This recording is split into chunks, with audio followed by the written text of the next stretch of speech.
당신은 아이의 가방 깊숙한 곳에서 숨겨진 성적표를 발견합니다. 성적은 좋지 않습니다. 속이 뒤틀리고 불안이 밀려옵니다. 하지만 성적에 실망하기도 전에 더 큰 감정이 먼저 찾아옵니다. 아이가 나에게 숨겼다는 사실입니다. 머릿속이 복잡해집니다. 왜 그랬을까?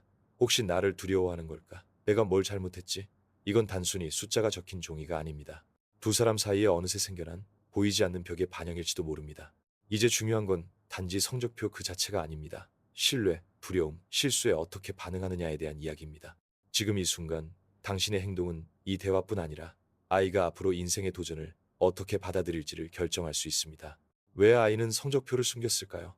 많은 부모들이 이런 상황에서 처음 드는 생각은 나를 무서워해서 그런 거야. 일 겁니다. 하지만 현실은 조금 더 복잡합니다. 단순히 꾸중을 피하려는 게 아니라 아이가 실패를 어떻게 해석하느냐가 더 큰 문제일 수 있습니다. 미국 심리학회에서 발표한 한 연구는 부모의 기대와 아이의 정서적 건강 사이의 관계를 분석했습니다. 연구에 따르면 부모가 학습과 노력보다는 성적에만 집중할 때 아이는 더 높은 불안감을 느끼고 자존감은 낮아지는 경향이 있었습니다. 왜냐하면 아이는 자라면서 자신의 가치가 성적과 직결된다고 믿게 되기 때문입니다. 그래서 단 한 번의 실패도 감당하기 어려워집니다. 실망에 대한 두려움이 벌에 대한 두려움보다 더 커지는 겁니다. 이렇기 때문에 부모가 평소에 화를 잘 내지 않더라도 아이가 성적표를 숨기는 경우가 생깁니다. 벌 때문이 아니라 스스로 부족하다고 느끼는 감정 때문입니다. 아이에게 나쁜 성적을 인정한다는 것은 곧 자신이 가치 없는 사람이라는 것을 인정하는 것처럼 느껴질 수 있습니다. 그리고 그건 매우 고통스러운 일입니다. 또 다른 심리적인 이유도 있습니다. 바로 회피 메커니즘입니다. 인간의 뇌는 불편한 감정을 피하려는 성향이 있습니다. 부모의 반응이 두렵거나 부끄러움을 느끼는 아이는 무의식적으로 현실을 외면합니다. 성적표는 가방 안에 그대로 남아있고 시간이 지나면 사라질 거라는 막연한 희망에 의지합니다. 세 번째 이유는 스스로 해결하고 싶다는 믿음입니다. 많은 청소년들이 이렇게 생각합니다. 다음 시험에 잘 보면 이건 아무도 모를 거야. 책임감을 가진 태도처럼 보일 수 있지만 도움 없이 반복되면 오히려 위험한 악순환에 빠질 수 있습니다. 다음 시험도 좋지 않다면 숨겨야 할 건 더 많아지고 상황은 악화됩니다. 결국 아이가 성적표를 숨긴 건 실수와 실패를 어떻게 받아들이느냐를 보여주는 거울입니다. 만약 당신의 반응이 오로지 벌과 꾸중이라면 아이는 단지 행동을 교정받는 것이 아니라 실패에 대한 두려움을 더욱 키우게 됩니다. 그렇다면 이 상황을 어떻게 하면 진짜 배움의 기회로 바꿀 수 있을까요? 당신의 반응은 아이와의 관계뿐 아니라 아이가 앞으로 실수와 실패를 어떻게 받아들일지를 결정할 수 있습니다. 만약 반응이 벌과 꾸중에만 그친다면 아이는 성적표를 더 이상 숨기지 않을 수는 있지만 그 이유는 잘못된 것일 수 있습니다. 아이는 실수보다 당신의 반응을 더 무서워하게 되고 이런 두려움은 다른 상황에도 반복될 수 있습니다. 한 친구가 생각납니다. 그 친구는 학창 시절 공부를 잘하진 않았지만 항상 열심히 노력했어요. 특히 수학은 늘 어려움이 있었죠. 어느 날 시험에서 평균보다 한참 낮은 점수를 받고는 완전히 좌절했습니다. 부모님이 항상 좋은 성적을 기대했고 작은 실수도 큰 꾸중으로 이어졌습니다. 결국 친구는 성적표를 숨겼습니다. 속이려던 건 아니었어요. 더 공부해서 다음 시험을 잘 보면 괜찮아질 거라 믿었던 겁니다. 그런데 학교에서 성적이 담긴 이메일을 부모님께 보내고 말았습니다. 그 다음엔 친구가 가장 두려워하던 일이 일어났습니다. 부모님은 화를 내며 좋아하던 것들을 모두 빼앗고 무책임하다고 말했습니다. 하지만 친구에게 왜 그렇게까지 숨기고 싶었는지는 묻지 않았어요. 부모에게 이 일은 단순한 훈육의 문제였고 친구에겐 자기가 부족하다는 증거였습니다. 몇 년 뒤에 친구는 이렇게 말했습니다. 그때의 감정을 그대로 어른이 되어서도 안고 살아간다고요. 직장에서 실수했을 때 상사에게 보고하는 게 너무나 두려웠고 인간관계에서도 마음을 열기 어려웠다고요. 왜냐하면 어릴 때부터 그는 실수는 부끄럽고 드러나면 혼난다고 배웠기 때문입니다. 그래서 아이가 성적표를 숨겼을 때 우리는 단지 왜 그랬을까? 보다 이 아이는 실패에 대해 어떤 믿음을 갖고 있을까? 라고 물어야 합니다. 실수는 곧 실망과 처벌을 의미한다고 배웠을까요? 아니면 성장 과정의 일부라고 받아들이고 있을까요? 물론 아무 일도 없었던 것처럼 넘어가라는 말은 아닙니다. 중요한 건 결과가 아니라 그 결과를 다루는 방식입니다.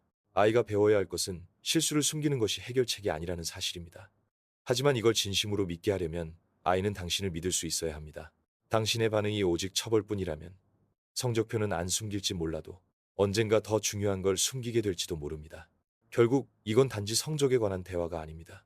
이건 신뢰에 대한 대화입니다. 아이가 약해졌을 때 당신을 어떻게 바라보는지에 대한 이야기입니다. 나를 단죄하려는 판사로 보는지 아니면 성장할 수 있도록 도와주는 든든한 지원자로 보는지, 그 차이가 아이가 앞으로 인생의 도전을 어떻게 마주할지를 바꿀 수 있습니다. 어린아이거나 청소년이 실수를 숨길 때 그들은 단순히 꾸중을 피하려는 것이 아닙니다. 그 행동 뒤에는 훨씬 더 깊은 감정이 있습니다. 실망시키고 싶지 않은 마음, 충분히 잘하지 못했다는 수치심, 그리고 자신의 가치가 성과에 달려 있다고 느끼는 감정입니다. 그리고 이런 감정은 갑자기 생기는 것이 아닙니다. 수년간 쌓여온 작은 상호작용 속에서 어른들이 실수에 어떻게 반응해 왔는지에서, 때로는 말보다 강한 좌절의 눈빛에서 만들어집니다. 칼 융은 우리가 자라온 환경이 우리 정신에 얼마나 깊은 영향을 미치는지를 자주 이야기했습니다. 그는 이렇게 말했습니다. 우리가 내면에서 마주하지 않은 것은 결국 운명처럼 우리 앞에 나타난다. 아이가 실수를 하면 이해 없이 혼나거나 무시당하는 환경에서 자라면 평생 그 두려움을 안고 살아갈 수 있습니다. 실패할지도 모른다는 가능성으로부터 자신을 보호하려 하며 살아갑니다. 그리고 그 보호의 한 방식이 바로 숨기는 것입니다. 처음에는 성적표일 수 있지만 그 다음은 감정, 잘못된 결정, 감당하기 어려운 문제들일 수 있습니다.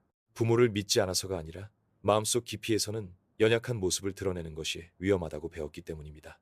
많은 어른들이 바로 이런 그림자를 안고 살아갑니다. 직장에서 실수를 인정하는 것이 두렵고, 일이 잘못될 때 도움을 요청하는 것이 어렵고, 모든 것이 무너지고 있는데도 겉으론 괜찮은 척을 합니다. 이런 태도는 자주 어린 시절에 배운 메시지에서 비롯됩니다. 실수는 인간적인 것이 아니라 개인적인 실패라고 여겨졌던 어린 시절 말입니다. 만약 이런 말들이 당신에게도 익숙하게 느껴진다면 당신 자신에게 한번 물어보세요. 어릴 적 집에서는 실수를 어떻게 다뤘나요? 뭔가 잘못했을 때 말하기 두려웠나요? 실수를 숨겨야만 받아들여질 수 있다고 느꼈나요? 아이가 성적표를 숨길 때 단순히 정보를 숨기고 있는 게 아닙니다. 말없이 어떤 메시지를 전하고 있는 것입니다.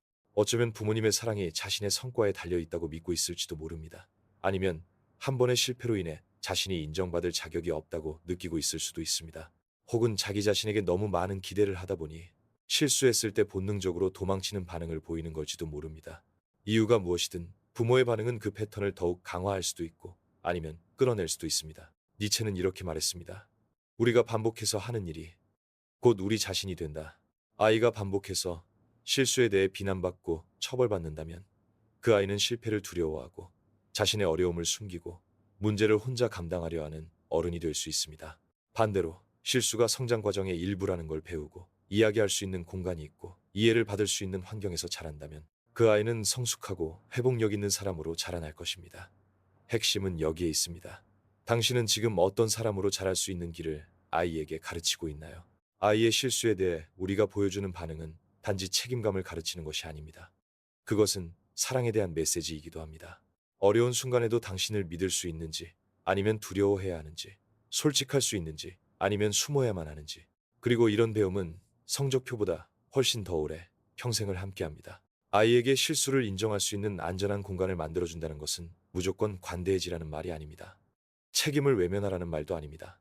그것은 단지 아이에게 실수가 성장의 일부라는 것을 보여주는 것입니다. 그리고 모든 실패는 실패로 끝나는 것이 아니라 배움의 기회가 될 수 있다는 것을 알려주는 것입니다. 이 순간을 어떻게 다루느냐에 따라 당신은 자기 문제에서 도망치는 어른을 키울 수도 있고 그것들을 정면으로 마주할 수 있는 어른을 키울 수도 있습니다. 어린 시절과 청소년기는 자아가 형성되는 시기입니다. 이 시기의 모든 경험은 아이가 세상 속에서 자신을 어떻게 바라보는지를 만들어갑니다. 실수가 존중이나 애정을 받을 자격을 깎아내리는 것이라고 믿게 되면 아이는 그런 믿음을 안고 살아가게 됩니다. 반면 실수와 자신은 별개이며 실수 속에서도 자신은 여전히 가치 있는 존재라는 것을 이해한다면 아이는 자신감을 가지고 도전을 마주할 수 있을 것입니다. 그리고 그 모든 과정 속에서 가장 중요한 사실은 당신이 완벽한 부모일 필요는 없다는 점입니다. 우리는 누구도 항상 옳을 수 없습니다. 하지만 듣고자 하는 마음, 실수를 대화로 풀려는 노력, 성과와 상관없이 사랑받고 있다는 메시지를 전하려는 자세, 그것만으로도 큰 차이를 만들어낼 수 있습니다. 당신의 아이가 가장 알아야 할 사실은 어떤 일이 있더라도 혼자가 아니라는 것입니다. 실수할 수 있다는 것, 그리고 언제든 다시 시작할 수 있다는 것, 그리고 무엇보다 그 옆에 함께할 당신이 있다는 사실입니다.